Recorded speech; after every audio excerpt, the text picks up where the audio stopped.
भरत ऋषभ दास जी, आपका बहुत बहुत स्वागत है। जय श्री राम। क्योंकि बात रामराज की हो रही है, भरत ऋषभ दास जी आपसे शुरुआत कर लेती हूं, क्योंकि आप वृंदावन चंद्रोदय मंदिर के राष्ट्रीय उपाध्यक्ष भी हैं और अक्षय पत्र फाउंडेशन से जुड़े हुए भी हैं।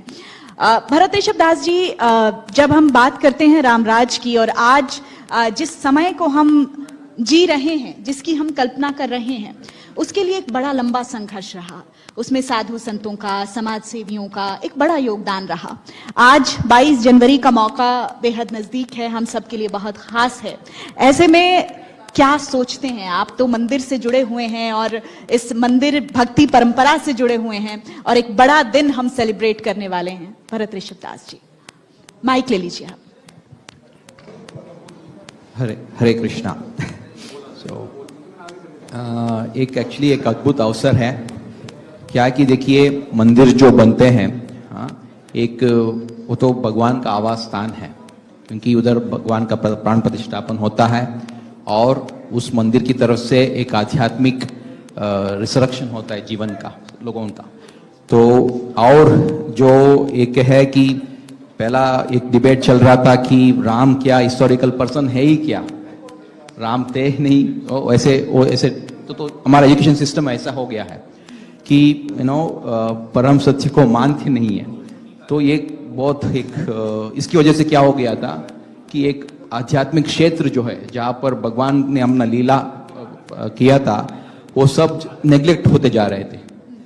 तो एक जनमानस में ऐसे एक एथिस्टिक मेंटालिटी ज्यादा हो रहा था।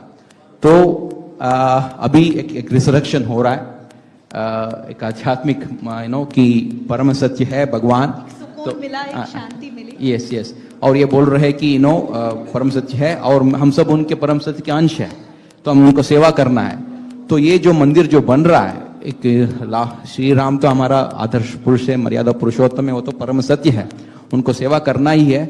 और सबको उस आध्यात्मिक रिसर्वेशन के लिए एक हो रहा है कि इसको प्रोटेक्ट करना है, हमें भगवान का जन्म स्थान को प्रोटेक्ट करना है। उधर मंदिर होना चाहिए, उसका आराधना होना चाहिए, सब लोग उनको आना चाहिए, उनका स्मरण करना चाहिए और उनका जो आदर्श है जो वो उसको हमें प्रैक्टिस करना चाहिए। और सबसे ये है कि भगवान से लिंक होता है, अध्यात्म जो मंदिर जो होते हैं भगवान से लिंक होते हैं। और लीला स्थली है जो है, उसमें तो भगवान की भक्ति का प्रेरणा मिलती है सब लोगों को, एक प्रेरणा क्षेत्र है। और उसी क्षेत्र को हम नेग्लेक्ट करेंगे तो एक सिविलाइजेशन का जो है ना, एक मेंटालिटी हो रहा है ना। सो अभी वो बदल रहा है, इसलिए हम बहुत खुश हैं।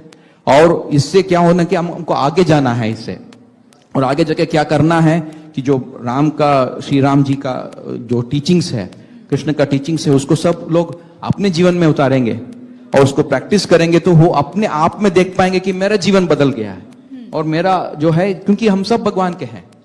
तो उस सब में ये लीला स्थली जो है, मंदिर जो है, ये प्रेरक है। हम उसको भूलना नहीं चाहिए, उसको मेंटेन करना चाहिए। एक सिविलाइजेशन को उसको अपना मन में रखना चाहिए, न केवल कि ये कि मेरा खाना पड़ रहा है, मेरा ये नहीं। ये बहुत इंपॉर्टेंट एस्पेक्ट ऑफ लाइफ है, इसको हमने भूलना नहीं चाहिए। जैसे बोलते हैं ना, एक केज में होता है, एक बर्ड होता है, सो उसका आत्मा होता है बर्ड। आप सिर्फ केज को देखते रहे तो अच्छा नहीं होता है ना। तो आपको बर्ड को जो आत्मा है उसको पोषित करना है। और ये मंदिरों से, ये भक्ति सेवा से इसका उद्धार होता है और हमारा पर्सनल बेनिफिट है इससे, हर एक के लिए बेनिफिट है इससे, वो भूलना नहीं चाहिए। तो आप किस तरह से देखते हैं जो एक व्यक्ति के ऊपर आज के समय में जिम्मेदारी है? देखिए, एक थोड़ा इसके लिए थोड़ा हिस्ट्री में जानना चाहूंगा, क्योंकि हमको सबको पता है कि श्री राम ने तो त्रेता युग में अवतरण किया था, मतलब वो लाखों साल पहले था। तो और इसके पहले था सत्य युग, है ना। और सत्य युग में सब लोग धार्मिक थे, सब लोग 100% धार्मिक थे। वो अपने आप में धर्म में रुचि रखते थे, धर्म को प्रैक्टिस करते थे और अपने आप में जीवन में उनका वही ध्येय था। तो त्रेता युग में उस समय में क्या था कि दानव और भक्त अलग अलग लोक में रहते थे।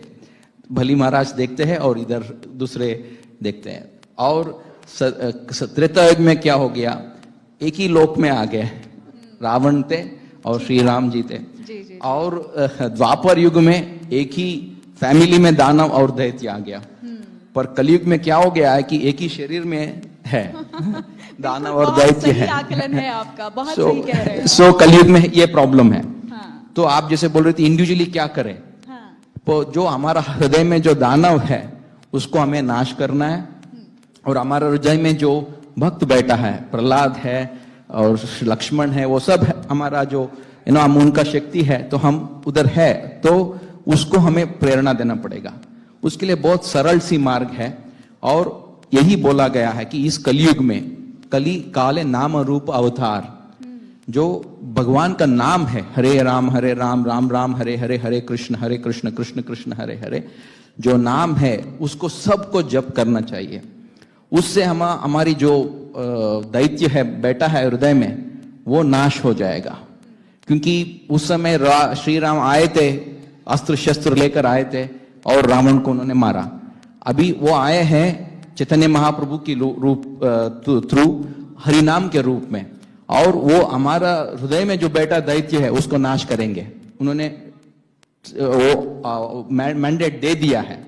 सो हम सब लोग जो है इंडिविजुअली हरिनाम का जप करेंगे हर बार, तो क्योंकि ये तो है ही कि इंडिया में देखिए सब लोगों को ऑटोमेटिकली स्पिरिचुअल है। आप भी देखेंगे कि लोग जो है कोई भी हो, कोई भी सामाजिक स्तर से इकोनॉमिक स्तर से कोई भी व्यक्ति हो, वो कुंभ मेला में जाता ही है। कोई एडवर्टाइजमेंट नहीं होता इसके लिए, है ना? कोई एडवर्टाइजमेंट होता है? आप तो क्रिकेट मैच करते हो, कुछ दूसरा करते हो, उसके लिए एडवर्टाइजमेंट डालो, ये डालो होता है, पर इसमें ऑटोमेटिकल इंडियंस जाते हैं। तो ऑलरेडी इंडिया का जो है हार्ट है स्पिरिचुअल, तो उसको पोषण करने के लिए, तो दैत्य बेटा उसको नाश करने के लिए हरिनाम ही एक मार्ग है। सो हम सब लोग ही हरिनाम का जप ले लेंगे, कीर्तन ले लेंगे अपने घर में, तो ये राम राज्य इस जो कलयुग का है, कलयुग तो 75% लोग जो है अधर्मी हैं, वो चला जाएगा, सतयुग हो जाएगा, अभी राम राज्य आएगा। भरत ऋषभ दास जी, हम चूंकि रामराज का जिक्र कर रहे हैं, और जब हम इतिहास उठाकर देखते हैं, जब हम इतिहास पढ़ते हैं, तो रामराज में जो हुआ उसके बाद बहुत से राजाओं ने अयोध्या में राज किया, लेकिन कोई प्रभु राम नहीं बन पाया, रामराज नहीं आ पाया। और आज इस समय में जब हम जिक्र कर रहे हैं रामराज का, तो एक कल्पना किस चीज की होती है जो एक तरह से सुव्यवस्थित होती है, उसकी हम कल्पना करते हैं कि आज रामराज होना चाहिए। इतने सालों बाद जब कोई राजा अयोध्या में प्रभु राम नहीं बन पाया, तो आपको क्या लगता है कि आज जब हम रामराज की बात कर रहे हैं, तो क्या ये चुनौतीपूर्ण नहीं है? ये तो चुनौती है ही, क्योंकि ये चैलेंज है। एक जैसे मैं पहले भी बोला था कि हमारे हृदय में बैठा है दानव और बैठा है भक्त भी। तो श्री राम का जो है, उनका जो आदर्श राज्य था, वो इतना रिस्पॉन्सिबल राजा थे वो, तो उनकी लाइन में बहुत सारे भक्त आए हैं। हम सब लोग श्री राम नहीं बन सकते, सब उनका भक्त बन सकते हैं। तो ऐसे बहुत सारे भक्त आए हैं, ये नहीं कि नहीं आए हैं। इधर दिल्ली में ही युधिष्ठिर महाराज जो थे, हस्तिनापुर, उन्होंने रूल किया था एक आदर्श राजा की तरफ से।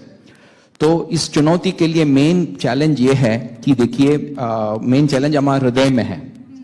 तो इस कलयुग में ये अस्त्र शस्त्र का युद्ध नहीं होगा, ये होगा मन का जो मन स्थिति है हमारा, यही युद्ध होगा अंदर में।